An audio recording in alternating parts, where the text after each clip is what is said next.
और इस बीच बड़ी खबर मशरिक़ वस्ता से आ रही है। जिस तरह से इजराइल, अमेरिका और ईरान के दरमियान 40 दिनों की जंग चली, इस जंग में इजराइल को भी बड़े पैमाने पर नुकसान उठाना पड़ा।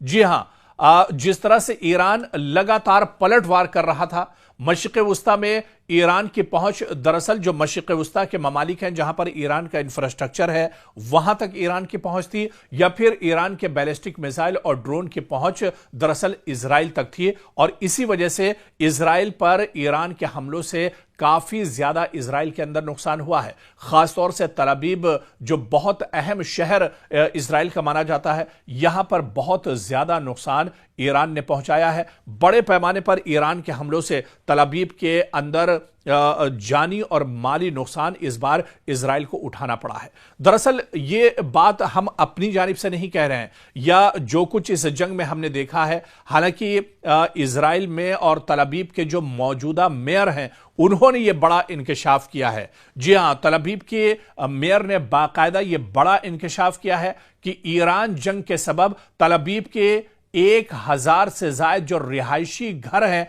उन्हें नुकसान पहुंचा है। वो जमींदोज हो गए हैं, रिहायशी घर रिहाइश के काबिल नहीं रहे।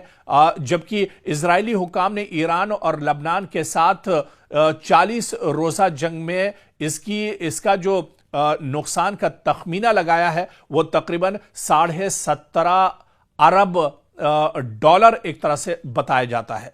$17.5 अरब इसका तखमीना लगाया गया है, जो इस 40 दिन की जंग में इजराइल को नुकसान पहुंचा है। और दरअसल ये इंकशाफ खुद तल अवीव के जो मौजूदा मेयर हैं उन्होंने किया है। दरअसल तल अवीव इजराइल का माशी और शहरी मरकज है, बहुत अहम शहर यह माना जाता है इजराइल का, जहां किसी भी सिक्योरिटी बहरान का फौरी असर शहरी जिंदगी पर भी पड़ता है। शहरी इंफ्रास्ट्रक्चर को बराह रास्त यहां पर बहुत बड़े पैमाने पर नुकसान पहुंचा है ईरान के हमलों से। मिसाइल या ड्रोन हमलों की शिद्दत की वजह से भी तल अवीव में काफी ज्यादा नुकसान हुआ है। शहरियों की बड़ी तादाद को आर्जी नकल मकानी का सामना भी करना पड़ा है। बहुत से शहरी तो ऐसे हैं जिनके घर पूरी तरह से तबाह हो गए हैं, चारों तरफ मलबा ही मलबा नजर आ रहा है। और ऐसे में इन रिहायशियों को या तो टनल में या फिर आर्जी कैंपों में एक तरह से अपनी जिंदगी गुजारनी पड़ रही है।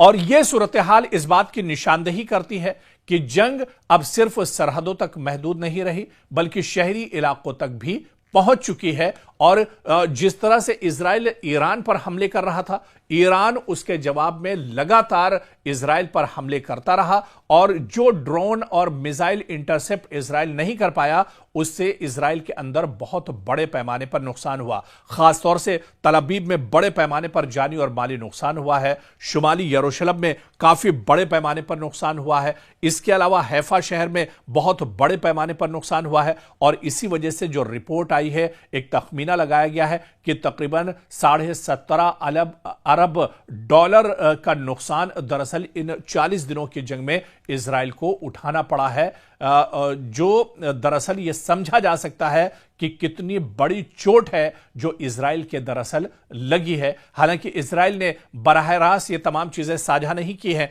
लेकिन क्योंकि सोशल मीडिया का दौर है, इसमें तमाम चीजें निकलकर सामने आ जाती हैं। और ऐसे में खुद जो तल अवीव के मेयर हैं, एक बहुत अहम जिम्मेदार होते हैं वो पूरे शहर के, पूरे इलाके के, उन्होंने बाकायदा इसका इंकशाफ किया है। उन्होंने ये बताया है कि ईरान के हमलों में कितने बड़े पैमाने पर बराह रास्त इजराइल को धचका लगा है। खासतौर से तल अवीव में सबसे ज्यादा तबाही हुई है, जहां हजारों घर तबाह बर्बाद हो गए। आईडीएफ के कई ठिकाने बुरी तरह से तबाह हो गए। इसके अलावा बिन गोरियन जो एयरपोर्ट था, एयरबेस था, बहुत अहम एयरबेस है इजराइल के लिए, इस पूरे बिन गोरियन एयरपोर्ट को एक तरह से ईरान ने हमला करके तबाह कर दिया था। तो एक बड़ा नुकसान। हालांकि यह सच्चाई है कि इस जंग में ईरान को बहुत बड़े पैमाने पर जानी और माली नुकसान हुआ, लेकिन जो नुकसान इजराइल के अंदर हुआ, भले ही उसकी तस्वीरें निकलकर सामने ना आती हो, भले ही उसकी सच्चाई मीडिया सामने ना लाता हो, लेकिन यह सच्चाई है कि ईरान ने जो चोट इजराइल को दी है,